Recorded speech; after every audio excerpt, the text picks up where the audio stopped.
বন্ধুরা, ঐত্রিশ লাইফস্টাইল চ্যানেলের চটজলদি একটি কেকের রেসিপি নিয়ে আমি কিন্তু আবারও হাজির তোমাদের সামনে। কেকটি বানানোর জন্য আমি প্রথমেই নিয়ে নিচ্ছি একটি পাত্রে হাফ কাপ পরিমাণ সাদা তেল বা রিফাইন্ড অয়েল। এর জায়গায় তোমরা কিন্তু বাটারও ব্যবহার করতে পারো, তো সেক্ষেত্রে তোমাদেরকে বাটারটা অবশ্যই মেল্ট করে নিতে হবে। এবার এই সাদা তেলের মধ্যে আমি অ্যাড করব 1 কাপ পরিমাণ চিনি, যেটাকে আমি ব্লেন্ডারে গুঁড়ো করে নিয়েছি। চিনিটাকে দেওয়ার পরে তেল আর চিনি গুঁড়োটাকে ভালো করে মিক্সড করে নিতে হবে। এরপর এই তেল চিনির যে গুঁড়োটা মিক্সড করে নিয়েছি তার মধ্যে আমি অ্যাড করব 1 কাপ পরিমাণ দুধটাকে আমি ভালো করে ফুটিয়ে জাল দিয়ে নিয়েছিলাম, তারপরে সেটাকে ঠান্ডা করে নিয়েছি। দুধটা অ্যাড করার পরে ভালো করে এগুলোকে মিক্সড করে নেব। মিক্সড করার পর এর মধ্যে আমি এবার অ্যাড করব কেকের মেন ইনগ্রিডিয়েন্টস, সেটা হলো ময়দা নিয়েছিলাম আমি 1.5 কাপ পরিমাণ। ময়দাটা দেওয়ার পর ভালোভাবে মিক্সড করে নিতে হবে যাতে কোনো গোটা না থাকে। এরপর এই ব্যাটারের মধ্যে আমি একে একে অ্যাড করব বেকিং পাউডার, বেকিং সোডা আর 1 চিমটি মতো নুন, আর অবশ্যই কেকের ফ্লেভারের জন্য ভ্যানিলা এসেন্স। এবার এগুলোকে ভালো করে মিক্স করে নিতে হবে।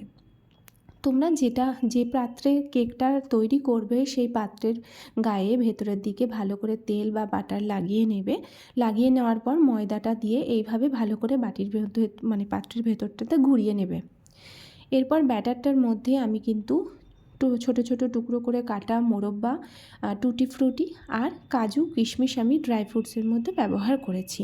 তোমরা চাইলে অন্যান্য ড্রাই ফ্রুটসও তোমরা কিন্তু এর মধ্যে তোমাদের পছন্দ মতো অ্যাড করে নিতে পারো।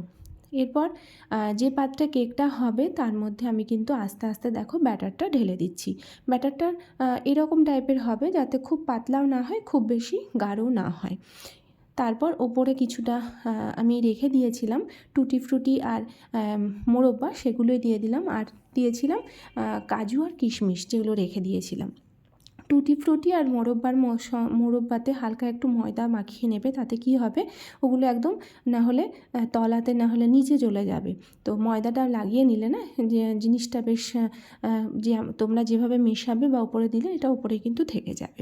যাই হোক, এরপর যেখানে কেকটা হবে আর কি, তোমরা নিশ্চয়ই গ্যাসে করবে। যদি গ্যাসে করতে চাও তো সেক্ষেত্রে তোমরা গ্যাসের ওপরে এরকম একটা ননস্টিক হোক বা যে কোনো কড়াই বসিয়ে দেবে, তার মধ্যে একটা এরকম স্ট্যান্ড বসাবে আর তার উপরে কেকের বাটিটা বসিয়ে দেবে। আমি এখানে অ্যালুমিনিয়াম ফয়েল ব্যবহার করেছি।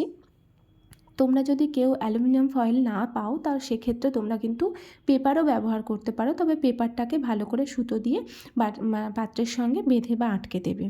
তারপর ওপর দিয়ে একটা ঢাকনা দিয়ে দেবে যাতে কেকটা ভাপটা যাতে বাইরে না বেরোয় সেরকমভাবে। এরপর মোটামুটি 45 মিনিট মতো, 45 থেকে 50 মিনিট মতো হতে দেবে। তারপর একবার চেক করে নেবে, যে কোনো চাকু দিয়ে হোক বা চামচ দিয়ে দেখবে, যে যদি দেখো যে কেকের ব্যাটারটা চামচ বা চাকুর গায়ে লাগছে না, তার মানে তোমাদের কেকটা কিন্তু হয়ে গেছে। তো আমার কেক কিন্তু হয়ে গেছে বন্ধুরা। তো দেখো আমি কেকটাকে পাত্র থেকে আস্তে আস্তে তুলে বাইরে বার করে নিয়েছি। তো কেমন ফুলেছে দেখো, ভীষণ সুন্দর হয়েছে। হ্যাঁ, আর এত নরম হয়েছে কেকটা, তোমাদেরকে আমি এখনই কেটে দেখিয়ে দিচ্ছি যে কতটা নরম হয়েছে। তো টেস্টিও হয়েছে ভীষণ। তো তোমরা কিন্তু এইভাবে খুব সহজেই বাড়িতে কিন্তু কেক বানিয়ে ফেলতে পারো। তো বন্ধুরা, তোমরা ভিডিওটা দেখলে কার কার ভিডিওটা ভালো লাগলো অবশ্যই কমেন্টে জানিও। আর হ্যাঁ, রেসিপিটা দেখে তোমরা কে কে বাড়িতে ট্রাই করছো সেটাও কিন্তু জানিও। তো তোমাদের সঙ্গে আবারও দেখা হবে পরবর্তী ভিডিওতে।